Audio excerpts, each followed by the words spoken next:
হাম আর পোয়াক্স প্রচুর পরিমাণে এই ধরনের রোগী আমাদের এখানে ভর্তি আছে, যা ট্রিটমেন্ট করতে আমরা বলতে পারি হিমশিম খেয়ে যাচ্ছি। যশোরে হামের প্রাদুর্ভাব উদ্বেগজনক হারে বেড়েছে। চলতি মার্চ মাসে যশোর 250 শয্যা জেনারেল হাসপাতালে 22 শিশু এ রোগে আক্রান্ত হয়ে চিকিৎসা নিয়েছে। যশোরে হামে আক্রান্ত শিশুদের অধিকাংশের বয়স 9 মাসের কম বয়সী। মোট আক্রান্ত 22 জনের 17 জনই বয়স 9 মাসের কম, বাকিদের বয়স 1 বছরের বেশি। নিয়ম অনুযায়ী 9 মাসের কম বয়সী শিশুদের হামের টিকা দেওয়ার সুযোগ নেই।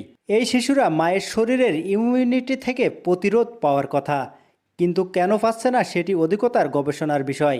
9 মাসের কম বয়সী শিশুদের হামে আক্রান্ত হওয়ায় উদ্বেগের কারণ হয়ে দাঁড়িয়েছে। আক্রান্ত শিশুদের মধ্যে জ্বর, শ্বাসকষ্ট, খিঁচুনি এবং নিউমোনিয়ার মতো জটিলতা দেখা দিচ্ছে। হাসপাতাল কর্তৃপক্ষ জানিয়েছে রোগীর চাপ সামলাতে তারা হিমশিম খাচ্ছে। ডায়রিয়া ওয়ার্ডে আইসোলেশন ওয়ার্ড হিসেবে ব্যবহার করা হচ্ছে এবং হাম ও পক্সের রোগীদের জন্য আলাদা ডেডিকেটেড ক্যাবিনের ব্যবস্থা করা হয়েছে। আসলে সারা দেশে প্রাদুর্ভাব বেড়েছে। স্বাস্থ্য অধিদপ্তর থেকে আমাদের যথাযথ ব্যবস্থা নেওয়ার কথা বলা হয়েছে। এখানে আসলে পাবলিক হেলথ নিয়ে সাথে হামের সম্পর্ক আছে, ক্লিনিক্যাল সাইডেও সম্পর্ক আছে। পাবলিক হেলথ নিয়ে সিভিল সার্জন দপ্তর কাজ করে থাকে, আর আমরা ক্লিনিক্যাল যে রোগী আসলে আমরা তাদের বেসিক ট্রিটমেন্টগুলো দিয়ে থাকি। আর টিকাদানের একটা সেন্টার রয়েছে, আমরা সেখানে টিকা দিয়ে থাকি। হামের টিকা চলমান রয়েছে, চলছে, আমাদের টিকা আমরা দিয়ে থাকছি। আর সেই সাথে হামের রোগী যারা আসছে তাদের জন্য আইসোলেশন ওয়ার্ড খুলতে বলা হয়েছে। আমরা যেটাকে ডায়রিয়া ওয়ার্ড বলে জানি, আসলে সেটি আমাদের আইসোলেশন ওয়ার্ড। ডায়রিয়া ছাড়াও সেখানে আমরা হামের রোগী অথবা টিটানাসের রোগী, পক্সের রোগী রেখে থাকি। ওখানে আমরা আলাদাভাবে দুটো কেবিন ডেডিকেটেড করেছি।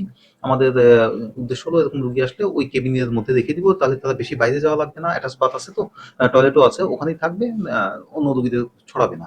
তো সেই হিসেবে আমাদের একটা কেবিনে 2টা রোগী ভর্তি আছে ওখানে। আর একটা নতুন রোগী হাম নিয়ে নাকি পেডিয়াট্রিক্স ওয়ার্ডে ভর্তি হয়েছে। আমরা যে তথ্য পেয়েছি সেটা তাকেও কেবিনেই রাখা হয়েছে। শিশু বিভাগে একটা কেবিন আছে, ওখানে তাকে রাখা হয়েছে আলাদা করে।